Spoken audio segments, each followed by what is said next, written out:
তুমি কি ভাবতেছে যদি আমি তোমাকে ভালোবাসতাম না? আসলে তুমি তখন খুব ছোট ছিলে, সেজন্য আমি কখনো আমার ভালোবাসার কথা প্রকাশ করিনি, যাতে তোমার পড়াশোনা নষ্ট না হয়। আমি তোমাদের বাসায় বারবার আসতাম শুধু তোমাকে একটাবার দেখার জন্য।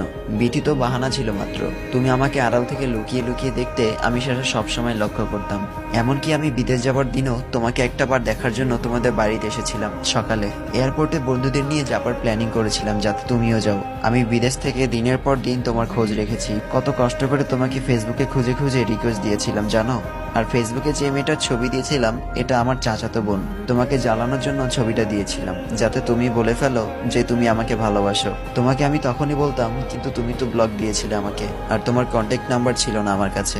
সে যদি বলল চুপ থাকুন, চুপ, অনেক হয়েছে আর না। খুব সুন্দর মিথ্যা বলতে পারেন আপনি, খুব সুন্দর, যথেষ্ট হয়েছে আর না। আর তুমি জানো শুভকে আমি। সে যদি বলল চুপ, আপনার মতো একটা মানুষের মুখে শুভর নামও উচ্চারণ করবেন না। রাফিন বলল,